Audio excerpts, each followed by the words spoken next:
sejati, spionase sejati tentang perang, Mossad, ya itu dari Mossad.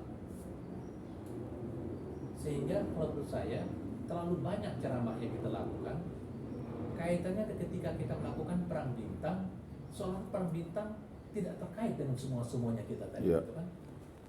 Padahal itu perang bintang jadi puncak dari apa yang kita temukan hari demi hari itu dalam sisi kehidupan berbangsa dan bernegara. Kalau soal keimanan, kehidupan bekerja, kita dapatkan renungan pagi, meditasi, renungan malam, doa-doa, terus itu selalu ada. Tapi kaitan pembinaan sebagai kader kurang. Dulu kisah tentang Amir Biki yang seorang pejuang Islam yang ditembak karena meneriak Allah Akbar, ditembak, itu tidak muncul lagi dalam pertemuan-teman kita yang sekarang ini. Semuanya sudah ceramah. Susah untuk mengatur, membalikan alur itu.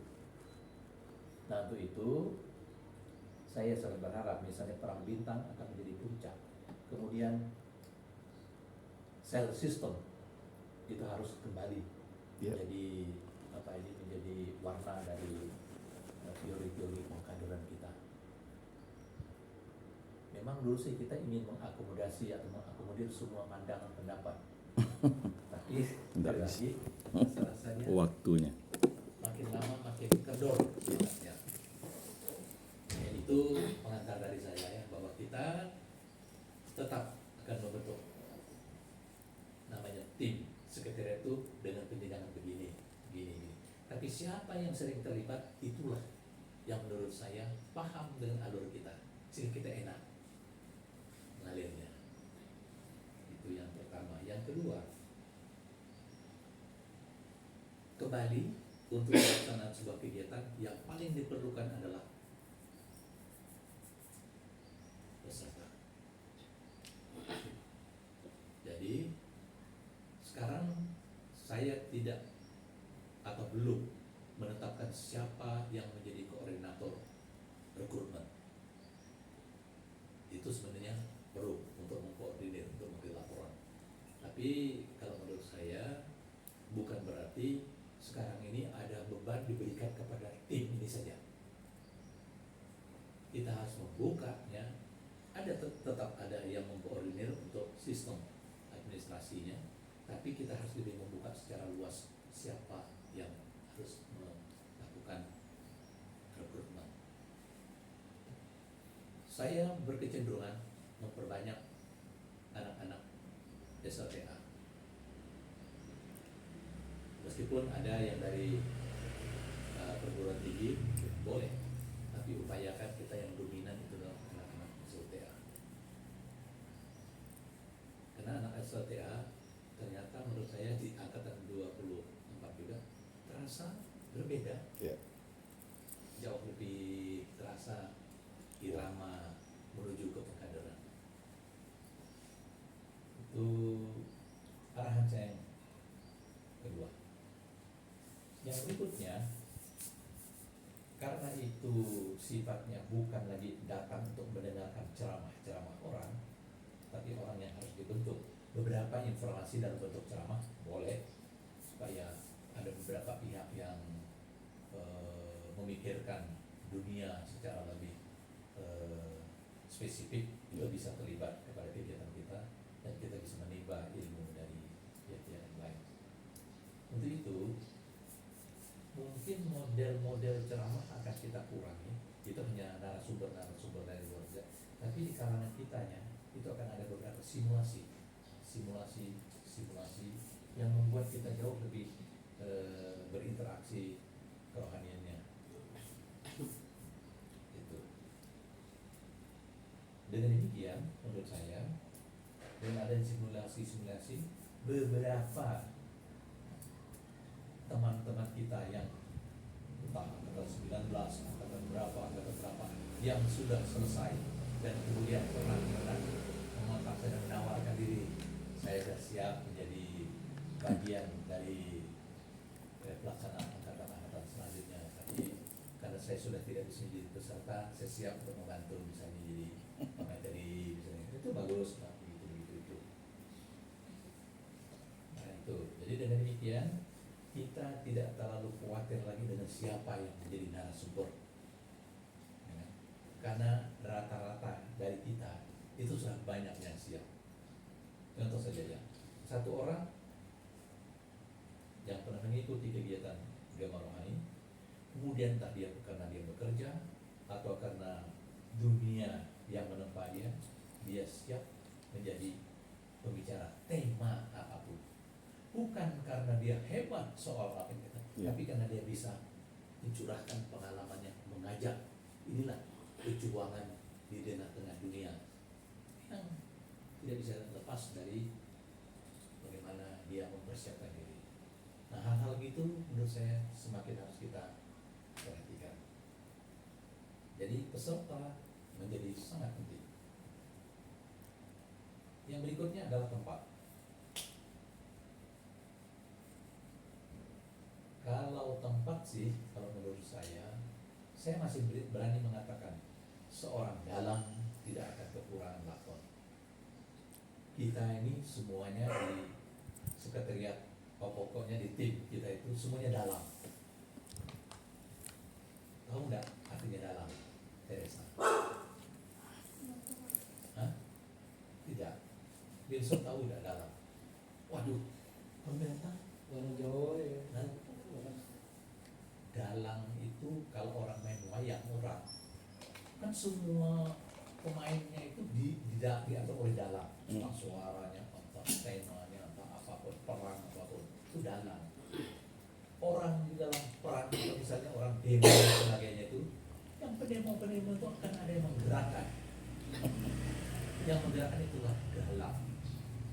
Dalang itu seperti dalam ilmu perwayangan. Dan kalau kita di gereja Katolik semuanya samanya dalang, tapi bukan pastor, bukan paus, bukan. Dalang kita itulah Yesus Kristus. Dia yang mengatur semua kita ini. Kita bisa begini. Nah, untuk itu kita tidak bisa menyamakan diri dengan Yesus Kristus. Kita tuh belajar dari dia. Maka salah satu misa itu menimba kepemimpinan Yesus Kristus. Kan itu sebenarnya itu. Nah untuk itu kita tidak terlalu khawatir akan menentukan siapa bicara. Kalau yang lalu kan kita sibuk dengan strukturisasi, sibuk dengan kepanitiaan, sibuk dengan itu. Tidak. Kerjanya satu ini. Ada itu kan. Jadi tutup. Meta. Kucing. Jadi kan kalau kita lihat sekarang ini kita nih mulai masuk ke situ. Bahkan saya mulai memikirkan juga tidak perlu seseorang misalnya terlalu dibatasi, kecuali waktunya memang jangan melewati waktu, ambil waktu yang berikutnya terlalu lama. Tapi kalau seseorang yang tampil dia harus mempunyai kesempatan mencerna, mencurahkan semua apa yang akan disampaikannya itu supaya matching dengan peserta, sehingga lebih baik begitu ketimbang kita terlalu banyak penceramah mengakibatkan alur kerohanian, gema rohaninya agak berkurang. Itu yang mau kita kembalikan. Maka penceramah tidak harus terlalu banyak kita bahas dalamnya. Jadi peserta dengan tempat. Sementara ada informasi karena Cheryl dengan Teresa kontaknya ke Pani. Referensi Pani itu pengalaman dia waktu yang lalu.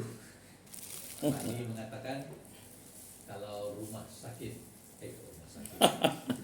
Rumah sakit retret Tarikan belum dioperasikan katanya sejak dari zaman COVID. Nah, kita belum tahu, itu harus dicek. Ya, bisa minta tanya ke Pani supaya kontak ke susternya itu atau apa, hanya dapat dipastikan bisa dipakai atau tidak. Mereka sudah kontak ke rumah pasionis di Benua. Hanya Teresa mengatakan Dia yang dulu permulaan mengatakan untuk kegiatan GR cocok kan ya. Tapi tadi dia mengatakan Tidak di lagi. sana lapangannya kecil. Nah, sekali lagi itu kan akan disurvei sebenarnya kalau kita ada menentukan. Dan tapi dari sana sudah menjawab selalu terbuka untuk digunakan, kata jawaban dari Pastor Alex ya di sana.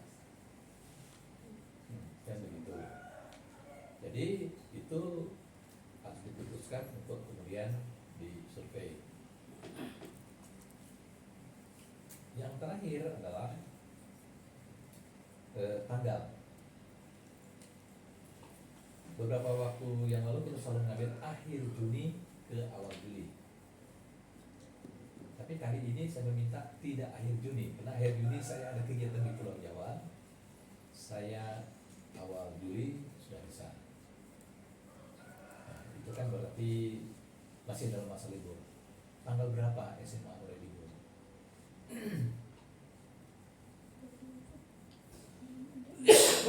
Hah? Kalau yang saya baca dari sekolahnya Santo Petrus itu, mereka sudah libur pada akhir Juni dan pertengahan Juli mereka baru akan masuk lagi. Tapi itu kan memang perlu dia. Tapi ini dari guru, dia kirim ke orang tua itu kan tanggal sekian itu sudah ada. Jadi kita sudah bisa mengantisipasi. Kenapa? Di sekolahan-sekolahan, menurut saya negeri sama swasta kalau di tingkat kurang lebih sama kan ya. Sama. Kurang lebih sama. Jadi kita harus mengambil waktu yang begitu. Yang terakhir saya mau mengatakan soal keuangan. Kita masih punya saldo di Kasida, walaupun kita belum mengundang bendahara lama. Ekonom. Tapi kita masih ada saldo sedikit. Dan kali ini kita juga tidak perlu harus terlalu disibukkan oleh urusan cari dana. Tapi nanti saya akan meminta masukan juga bagaimana kalau yang sekarang kita sistemnya mencarinya seperti apa. Karena menurut saya kalau kita mengatakan ini akan berlangsung, tidak boleh gagal hanya karena urusan dana, ini kan begitu, tidak boleh. Dan belum pernah kita tumpah tahu karena tidak ada dana. Pengalaman yang mengurus itu kan pernah sudah sehari hanya uang. Kita beberapa kali berangkat, uang itu belum cukup. Belum ada. Tapi sampai di sana uang bertambah. Selesai surplus. Itu maka itu doa paling penting juga.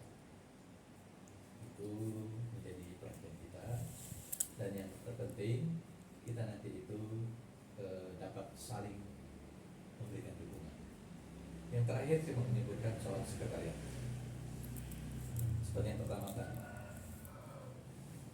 kita jangan menyuruh orang yang sebenarnya kalau dulu itu kan karena kita mau merintahkan seseorang untuk jadi sekretariat supaya dia apa yang pernah dialaminya, ini dapat bimbingan kembali, maka disuruh jadi sekretariat. Banyak, tapi banyak juga yang udah dipersiapkan kok tidak jadi sekretariat kayaknya, paksa juga. Nah, saya sangat berharap kalian terutama di angkatan 24 yang kemarin mempersiapkan weekend kalian sendiri kan.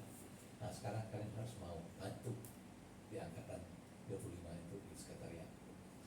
Sekretariat sendiri ada bagian umum. Bagian umum itu serba umum, apapun dilaksanakan, membantu pimpinan, membantu sekretariat, membantu konsumsi, terutama pelaksanaan tugas-tugas siang, tugas-tugas malam itu sibuk. Ini ada pembantu khusus.